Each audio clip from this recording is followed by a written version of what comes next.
வணக்கம் நண்பர்களே! நான் ஸ்ரீனிவாசன். ஆதாருடைய புதிய ஆப்ப பத்தி கடந்த பதிவுல பார்த்திருந்தோம். இந்த புதிய ஆதார் பீட்டா வெர்ஷன் ஆப்ப பயன்படுத்தி, உங்களுடைய ஆதார் அட்டையில இணைக்கப்பட்டுள்ள மொபைல் எண், அல்லது உங்களுடைய பெயர் அல்லது முகவரி மாற்றத்த நீங்க ஈஸியா வீட்ல இருந்தபடியே மாற்றம் செய்து கொள்ள முடியும்.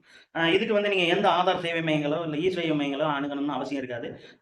இந்த ஆப்புக்கான லிங்க்க நான் ஃபர்ஸ்ட் கமெண்ட்ல குடுத்துர்றேன். இந்த லிங்க பயன்படுத்தி உங்க மொபைல்ல இந்த ஆப்ப நீங்க ஈஸியாவே அப்ளை பண்ணிக்கிற முடியும்.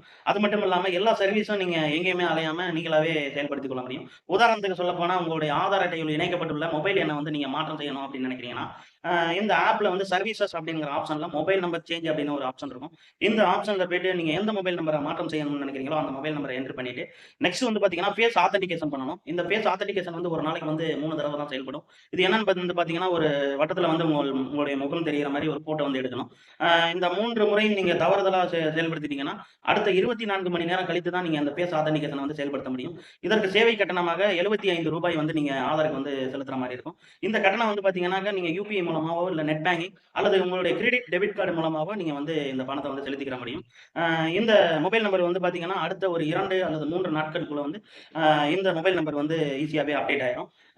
நெறைய பேர் இந்த முதியவர்கள்லாம் பார்த்தீங்கன்னா, ரொம்ப சிரமப்படுறாங்க. கியூல போயிட்டு நின்னு, இந்த மொபைல் நம்பர் சேஞ்ச் பண்றதுக்காக ரொம்ப சிரமப்படுறாங்க. அவங்களுக்கான இந்த தகவல நீங்க தெரியப்படுத்துங்க. அடுத்த ஒரு நல்ல பதிவில் சந்திப்போம். நன்றி, வணக்கம்.